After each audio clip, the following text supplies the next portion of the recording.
Barada, une émission couleur jeune. Une émission des jeunes pour les jeunes, pour la culture de la non-violence, la citoyenneté et le développement, pour mes frères, pour mes soeurs, pour mes potes. Une émission des jeunes pour les jeunes, pour la culture de la non-violence, la citoyenneté et le développement, pour mes frères, pour mes soeurs, pour mes potes. Barada pour des jeunes, Barada avec les jeunes, Barada couleur jeune, émission couleur jeune, Barada. Ce programme est de Church for Common Ground avec un appui financier de l'UNICEF.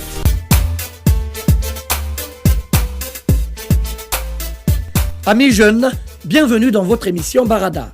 Cette semaine, nous sommes toujours dans la préfecture de Nzérékoré, la capitale de la Guinée forestière.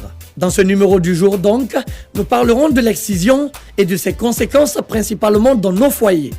Une pratique interdite conformément aux dispositions du Code de l'enfant guinéen promulgué le 19 août 2008. Ce code condamne toute mutilation génitale dans notre pays.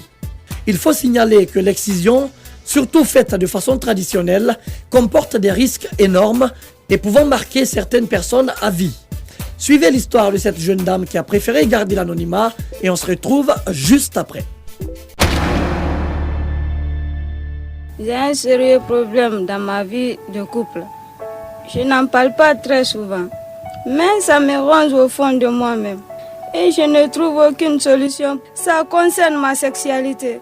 Lorsque j'entretiens des rapports intimes avec mon mari, je ne ressens aucun plaisir. Et je vous dis aucun, rien absolument. Je n'ai jamais su si faire l'amour comporte du plaisir. Franchement, je suis obligée de faire semblant pour que mon mari ne s'en rende pas compte. J'ai peur qu'il me laisse tomber. Je suis partie à l'hôpital au début pour faire des consultations. Un gynéco m'a dit que c'est à cause de la manière dont on m'a excusé. Je ne ressens rien. Il m'a dit qu'on m'a trop excisé. Je lui ai dit de m'aider à résoudre le problème. Et il m'a dit que ce n'est pas possible. Alors je suis allée voir d'autres gynécos. Mais ils m'ont dit la même chose. Donc j'ai commencé à voir des tradipraticiens pour me soigner. Mais ça n'a pas marché. Donc je suis obligée de vivre comme ça.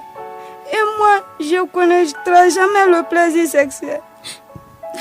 Quand je pense à cela deux fois, je passe toute la nuit à pleurer. Mais qu'est-ce que je peux? En tout cas, moi, l'excision, ça m'a fait un mal qu'on ne peut pas soigner.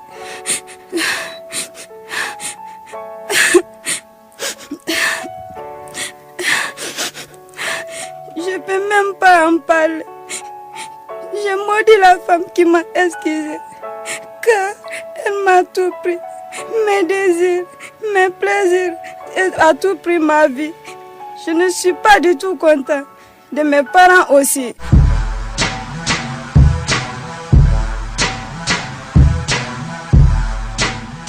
Amis jeunes, cette jeune femme est meurtrie et va souffrir à vie. Ce témoignage donc prouve à suffisance que l'abandon de l'excision est une nécessité dans notre société. À présent, écoutons notre rubrique Talk Show pour voir ce qui découle du débat entre jeunes. J'y ai reçu Ali Diabaté et Yaya Donzo, tous des jeunes de Zali. Suivez. Je commence par toi, Ali Diabaté. Ali, tu as écouté l'histoire de cette femme. C'est quand même une histoire très touchante avec cette femme qui a des larmes aux yeux, qui pleure énormément. Quel effet ça te fait d'écouter une histoire pareille? Moi, je pense que cette femme est en train de blâmer notre culture. Elle est en train de mentir, c'est une envoyée des Blancs pour monter des choses qui ne sont pas réelles. Elle veut nous dire tout simplement que l'excision n'est pas bonne. Et pourtant, nous vivons avec ça des années, il y a des années, il y a des années. Mais Ali, est-ce que tu as écouté ce témoignage? Cette femme a l'air de vraiment souffrir. Et toi, tu ne trouves rien d'autre à dire? J'ai beaucoup écouté avec beaucoup d'intérêt. Vous savez, depuis très fort, nous sommes là. Il y a les Blancs qui nous envoient des envoyés tout le temps pour blâmer notre culture. Ils veulent nous imposer les systèmes et on ne va pas accepter. On n'acceptera jamais. En tout cas, Donzo a aussi son mot à dire. Donzo, qu'est-ce que tu penses de cette histoire? Ce que je veux dire ici par rapport à cette histoire, moi je suis touché au fond du cœur parce que la fille, là où elle est comme ça, elle pleure énormément et je sais que c'est quelque chose vraiment qui est bon pour elle. Parce qu'une fois maintenant que tu es dans la vie, tu fais le rapport sexuel et que tu n'arrives pas au moins à sentir le goût, vraiment c'est nul non avenir. Ce que je vais dire à Diabaté, vraiment, c'est quelque chose vraiment d'humain. Il doit savoir que vraiment, nous tous, on doit lutter contre l'excision, c'est pas bon. Malgré que nos mamans ont été... Et quand, vraiment... tu dis que l'excision n'est pas bonne, est-ce que tu as des arguments pour défendre ce que tu dis? Oui, je sais que l'excision n'est pas bonne, j'ai des arguments. Ah vas-y, je t'écoute. D'abord, chez nous aujourd'hui, dans le foyer, s'il y a deux femmes qui se marient à un homme, vraiment l'autre a été excisé, l'autre n'a pas été excisé, il y a une différence. On sent le goût. Deux fois même, celle qui a été excisée, l'homme n'a pas le goût de faire le rapport sexuel, alors que c'est quelque chose vraiment de boulot pour lui, il doit le faire. Mais quand tu fais le rapport sexuel avec une fille, vraiment, il n'y a pas de goût. Vraiment, Barry, tu comprendras que Yaya Donzo est un peu déraciné. Ah bon? Dans ce sens qu'il est en train d'adhérer à une cause. Donzo, Diabaté n'est pas d'accord avec toi. Non, il est en train d'adhérer une cause. Je ne comprends pas. Il va me dire, quand tu maries deux femmes, tout ça là. Nous, depuis des années, nous vivons avec ça là. Moi, je n'accepterai jamais même de marier une fille qui n'est pas excisée. Parce que nous savons quelle est l'importance de l'excision chez les filles.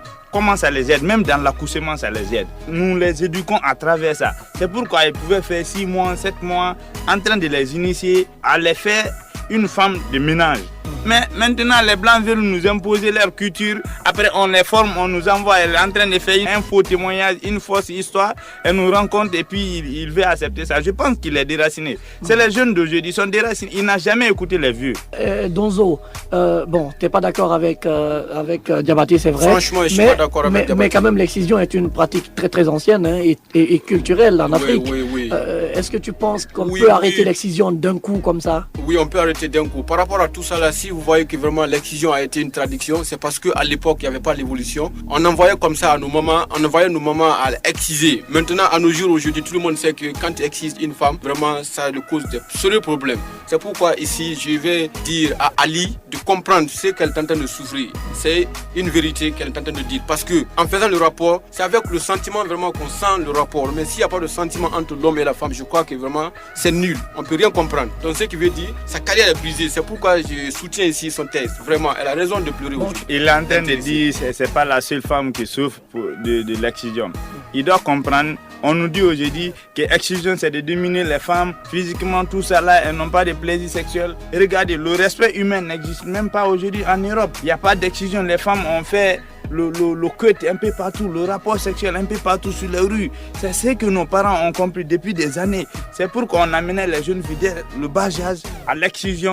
On les éduque que le plaisir sexuel doit se faire dans un endroit bien entretenu, bien caché. Mais en Europe, ils veulent nous imposer leur culture. Ils veulent que nos filles font des rapports sexuels n'importe où. Il n'y a pas de respect humain. Oui, je vois. Peut-être que ce qu'a dit la fille, vraiment, Ali n'a pas compris. Dire que vraiment, quand tu exiges une femme, vraiment, ça devient de n'importe comment. C'est pas ça. Okay. Il y a la manière de faire. Avec une fille qui est excisée et une fille qui n'est pas excisée, le plaisir d'amour ne sont pas les mêmes. Okay. Donc, ce que je vais vous dire, essayez de comprendre, monsieur. Merci, Diabaté, d'être venu dans cette émission. Oui, c'est à moi de vous dire merci. Et merci beaucoup. Merci aussi à Donzo d'être venu. Ah, merci. Après le talk show, place à présent à la rubrique Avis de l'expert. Aujourd'hui, nous recevons Dr Alassane Safa Baldé, médecin généraliste dans une clinique privée de Conakry. Il donne son avis concernant cette histoire et explique par quel mécanisme cette jeune dame s'est retrouvée dans une telle situation. Il invite les uns et les autres à l'abandon de cette pratique pas favorable à la santé de la femme. Suivez. Docteur, vous venez de suivre avec moi l'histoire de cette pauvre femme et le débat des deux jeunes autour de cette situation. Quelle analyse globale en faites-vous? Par rapport à l'histoire de la femme, c'est vraiment une histoire qui m'a beaucoup ému, qui est une histoire très déplorable. Malheureusement, cette femme, à ce jour, elle deviendra comme un objet, parce que là, c'est une femme qui a perdu l'orgasme, qui a perdu tout le sens qu'une femme peut en avoir. Et c'est vraiment très, très, très déplorable pour moi. Par rapport au débat, les deux jeunes qui ne sont surtout pas du même point de vue, qu'est-ce que vous pensez? Au fait, je comprends leur position. Chacun défend son idéologie. Chacun défend sa manière d'être éduqué. C'est pas tellement facile de les départager maintenant là. Et est-ce qu'en tant que médecin, vous pouvez nous expliquer par quel mécanisme cette femme-là s'est retrouvée dans cette situation? Déjà, l'excision, comme vous le savez, c'est une ablation des organes génitaux. Ça peut être une ablation partielle ou une ablation complète. Et cette femme, malheureusement, c'est sûr qu'il y a eu une excision de type 3, comme on me le dit, dans la catégorisation. Et c'est sûr que et le clitoris, et les grandes lèvres, et les petites lèvres ont été complètement détruites. Et malheureusement, même si on essaie maintenant là de faire une plastie, avec l'avancée de la technologie de la médecine, même de faire une plastie, elle ne pourra pas retrouver vraiment cet orgasme que toutes les autres femmes non excisées ont actuellement. Et donc cela est dû à peut-être la méthode utilisée pour l'exciser? Ah oui, c'est dû à la méthode utilisée, parce que vous n'êtes pas sans savoir que c'est des méthodes archaïques que nous utilisons. Malheureusement, ce ne sont pas des personnels qualifiés pour le faire qui le font. Ce sont les conséquences qui en découlent. Okay. Et à part cette situation déplorable que vit cette femme, quelles peuvent être d'autres conséquences liées à l'excision? Les conséquences sont un peu nombreuses, mais on va citer quelques-unes quand même, parce que là, nous pouvons avoir des conséquences à l'immédiat. Après l'excision, la fille concernée peut saigner, elle peut faire une hémorragie et mourir suite à cette hémorragie. Il y a le tétanos, parce que malheureusement, les objets qu'elles utilisent, ce ne sont pas des objets qui bénéficient d'une asepsie, d'une antisepsie. Il y a une infection suite à cette ablation, parce que c'est une plaie qui est là, et malheureusement c'est des plaies qui ne sont pas encore aseptisées. Il y a le VIH qui est là, il y a à longue durée, la femme elle peut développer une dyspareunie, c'est une douleur lors des rapports sexuels. Et vous n'êtes pas sans savoir que normalement le clitoris et les grandes lèvres, c'est des organes qui sont normalement mous. Et malheureusement, lorsque vous faites l'ablation de ces organes, ils deviennent durs. Et lors de l'accouchement, la femme, c'est des organes normalement qui doivent être, c'est comme si c'était des organes élastiques. Dans les conditions normales, ils doivent libérer le passage pour qu'ils puissent avoir une expulsion plus facile. Et malheureusement, lorsque ces organes-là sont touchés, ils deviennent durs et ils empêchent cette chose de se passer. Et nous pouvons assister à des déchirures pelviennes, aller même jusqu'à ce que la femme développe même des fistules vésico-vaginales, des fistules ano-vésicales. Merci beaucoup, docteur. Merci beaucoup.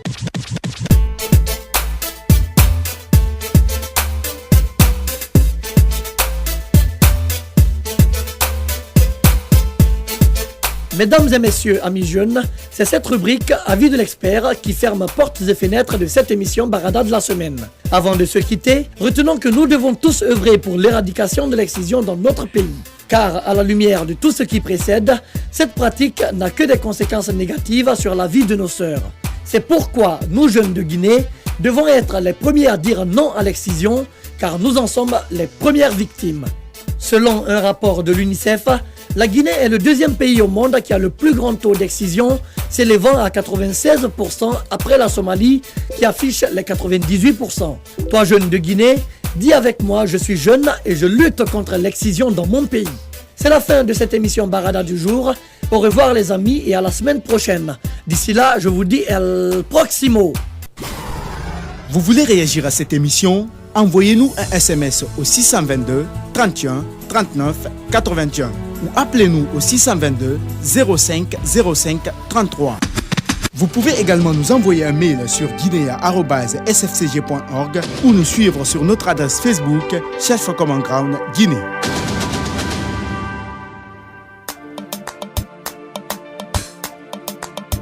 Barada, une émission couleur jaune. Une émission des jeunes pour les jeunes, pour la culture de la non-violence, la citoyenneté et le développement, pour mes frères, pour mes soeurs, pour mes potes. Une émission des jeunes pour les jeunes, pour la culture de la non-violence, la citoyenneté et le développement, pour mes frères, pour mes soeurs, pour mes potes. Barada pour des jeunes, Barada avec les jeunes, Barada couleur jeune, émission couleur jeune, Barada. Ce programme est de Chef for Common Ground avec un appui financier de l'UNICEF.